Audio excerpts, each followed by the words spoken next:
Bismillahirrahmanirrahim. Ini kosong nih. Kosong ya. Ini saya mau masukin spidol, masuk. Masukin pena, masuk tuh. Ya, yang sepanjang bisa masuk, masuk. Semakin luas ininya, ya, semakin luas, semakin apa saja bisa masuk. Semakin luas. Saya gambarkan nih kalbu kita, ini cawan hati kita. Jadi kalau ini sempit, apa aja jadi masalah? Ini sempit tuh, nggak senyum aja jadi masalah gitu. Ini kalau sempit ini nih, nggak nyapa aja jadi masalah. Kalau sempit. Tapi kalau luas, masalah besar jadi kecil. Ya, seperti saya contohkan garam kemarin, segenggam garam kalau cawannya seperti ini ya asin. Tapi kalau luas, seluas lautan, Masya Allah ringan. Ya, jadi perintah Allah tuh ringan. Kalau cawannya luas, ringan.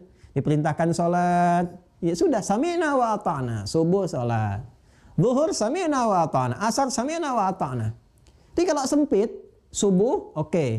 Zuhur oke. Begitu asar, antara asar dengan zuhur masih dekat. Subuh masih sami'na wa ata'na. Zuhur sami'na wa ata'na. Asar sami'na wa nanyaina. Kami dengar, kami bertanya. Barusan zuhur ya Allah, kok udah asar lagi? Tuh, sempit.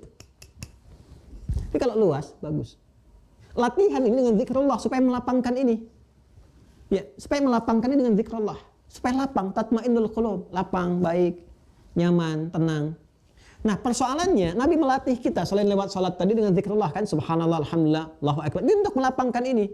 Cuman bisa klik, bisa nyambung ini, ya. Itu tergantung keadaannya. Kalau maksiatnya tipis, nggak ada naktah sauda di hadis Muslim. Ya, nggak ada dalam mata pernah masuk yang kotor-kotor. Jadi nutup. Kadang-kadang nutupnya apa? Nutupnya ringan. Ya, misalnya nutupnya pakai kain tuh, masih ringan, masih bisa masuk. Tapi kalau sudah begini teman-teman, nih, ya, ini udah keras nih. Jadi nggak bisa sekali subhanallah, nggak bisa langsung masuk. Subhanallah 2 kali, paling minimal 33 kali sampai terurai ini. Baru ada koneksi lagi.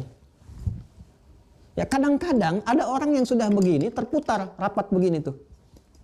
Terus tobat dulu. Makanya guru-guru kita itu Masya Allah alim. Ya, kami punya guru-guru masyayikh itu Masya Allah, Allah berikan firasatul mu'min haqqa. Ya, firasat orang beriman itu feelingnya nyata gitu, kuat. Ya, itu bisa ada orang-orang tertentu yang di zaman-zaman dulu sahabat misalnya, zaman tabi'in, orang datang konsultasi dia ketahuan. Ya, ada orang bertanya, pertanyaan yang serupa, tapi jawaban bisa beda. 2 orang kasus yang sama. Ya. Halil qatil min taubah? Ya, apakah bagi pembunuh itu ada taubat? Tegas dijawab, nggak ada. Langsung pergi lagi. Kesal orang itu. Ya, menggerutu. Yang kedua datang, pertanyaan yang sama. Halil qatil min taubah? Apakah pembunuh itu ada taubat? Ada katanya. Udah, pergi dia, nunduk dan sebagainya. Heran jamaah, Syekh, bagaimana Anda memberikan fatwa berbeda pada pertanyaan yang sama? Apa Syekhnya bilang? Yang pertama itu saya lihat, dia tangannya itu menggenggam begini tuh. Kayak menahan sesuatu amarah. Dan kelihatan dari tangannya ingin menghunus sesuatu, menghunus pedang. Dan dia berkata dengan suara getaran yang tinggi.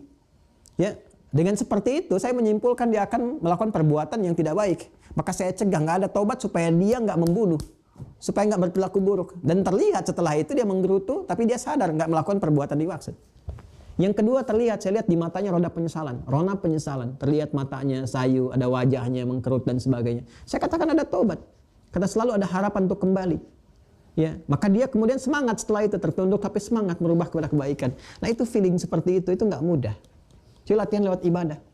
Apalagi orang sekarang kalau bertanya seringkali nggak jujur. Ustadz, kalau ada kasus seperti ini, padahal dia yang mengalami.